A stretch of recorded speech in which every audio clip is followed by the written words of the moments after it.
सोलापूर महानगरपालिकेतील 2034 मधील बस खरेदी प्रकरणातील कथित चेसी क्रॅक घोटाळ्याविरोधात शिवसेना उद्धव बाळासाहेब ठाकरे पक्षाने आंदोलन छेडले आहे. 56 कोटी रुपयांची भरपाई महापालिकेच्या तिजोरीतून म्हणजे सोलापूरकरांच्या खिशातून वसूल होत असल्याचा आरोप करण्यात आला आहे. या निषेधार्थ 20 एप्रिल 2026 रोजी जिल्हाधिकारी कार्यालयासमोर शहर प्रमुख महेश धाराशिवकर यांच्या नेतृत्वाखाली आंदोलन झाले. 2034 मध्ये खरेदी केलेल्या 144 बसेसमधील 99 बसेसच्या चेसीमध्ये क्रॅक आढळल्याचा आरोप आहे. हा तांत्रिक दोष नसून अधिकारी आणि कंपनीमधील संगनमतामुळे झालेला घोटाळा असल्याचे शिवसेनेचे म्हणणे आहे. महेश धाराशिवकर म्हणाले, अधिकाऱ्यांच्या चुकीची शिक्षा सोलापूरकरांनी का भोगावी? दोषींवर कारवाई करून रक्कम त्यांच्या मालमत्तेतून वसूल करावी. दोषींवर फौजदार कारवाई करावी आणि 56 कोटींचा भार नागरिकांवर टाकू नये अशी मागणी करत शिवसेनेने आंदोलनाचा इशारा दिला आहे. JNNURMच्या योजनेतून 144 बसेस महापालिकेने खरेदी केल्या. जेव्हा एखादी शासकीय यंत्रणा बस खरेदी करते त्यावेळेस राज्याचा जो परिवहन आयुक्त असतो त्याच्या हाताखालची कमिटी त्या बसेसची तपासणी करून मग त्या संबंधित यंत्रणेला सोपवल्या जातात किंवा संस्थेला सोपवल्या जातात. असे असताना 144 पैकी 99 म्हणजे 12 बसेस भंगारात गेल्या आणि कुठल्याही आपण CFL बल्ब जरी घेतला तरी त्याची 1 वर्षाची गॅरंटी मिळते, परंतु या बसची 1 वर्षाची गॅरंटी देखील मिळाली नाही. व चेसी हा बसचा सगळ्यात महत्त्वाचा पार्ट असतो जो अतिशय दणकट असतो, तो खराब झाला, तुटला, हे आम्हाला पटण्यासारखं नाही. या सर्व भानगडीत त्या बसेस भंगारात गेल्या आणि अक्षरशः त्या बसची आता अक्षरशः रुपये देखील किंमत राहिलेली नाही.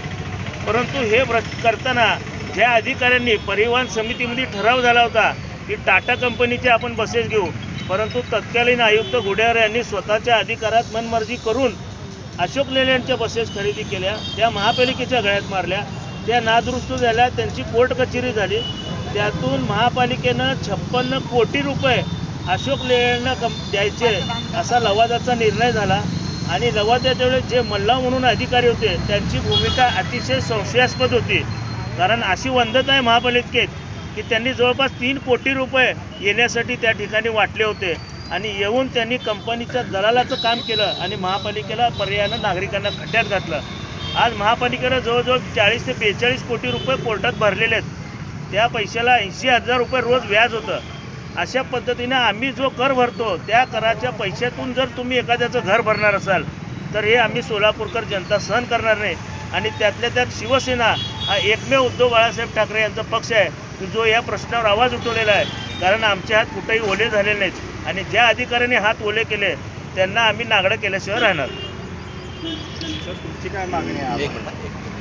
ज्या अधिकाऱ्यांनी ह्या सगळ्या बसच्या प्रकरणात पैसे खाल्ले व नागरिकांना खड्ड्यात घातलं, महापालिकेला खड्ड्यात घातलं, त्या सर्व अधिकाऱ्यांची चौकशी करून ती रक्कम त्यांच्याकडून वसूल करावी. ते देत नसतील तर त्यांच्या मालमत्तावर बोजा चढवावा.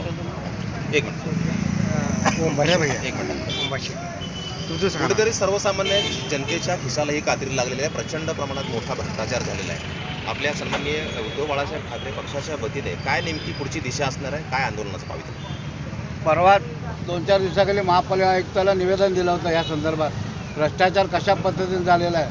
गेल्या पूर्वीचे आयुक्त गुडेवार आणि मल्लावच्या माध्यमातून त्यावेळेच्या सभासदांना, त्यावेळेच्या राजकीय पुढाऱ्याला पकडून कशा पद्धतीनं भ्रष्टाचार झाला आहे हे आम्ही उघडकीस आणणार आहे.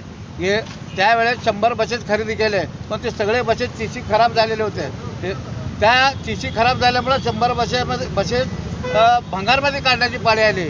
परंतु हा भंगारमध्ये काढल्यानंतर जो बोजा पडला ते सोलापूर शहराच्या नागरिकांवर पडला. कर रूपातून आपल्या वसुली केली जातं.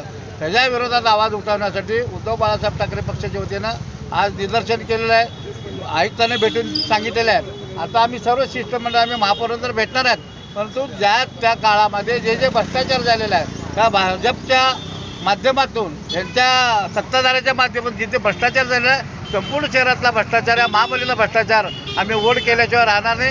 आणि आगामी काळामध्ये तो जिथं तुम्ही सांगता की आम्ही विमान आणलं, हे आणलं, ते आणलं, हे सांगता, परंतु सोलापूर शहरामध्ये परिवहनच्या माध्यमातून 10 बसेससुद्धा फिरत आहेत आणि त्या कर्मचाऱ्याचा पगारसुद्धा होत नाही. त्यामुळं कर्मचारी बी जगलं पाहिजे, परिवहन बी टिकलं पाहिजे आणि जनतेला सेवा मिळायला पाहिजे, अशी आमची उद्धव बाळासाहेब ठाकरे पक्षाच्या वतीनं भूमिका आहे.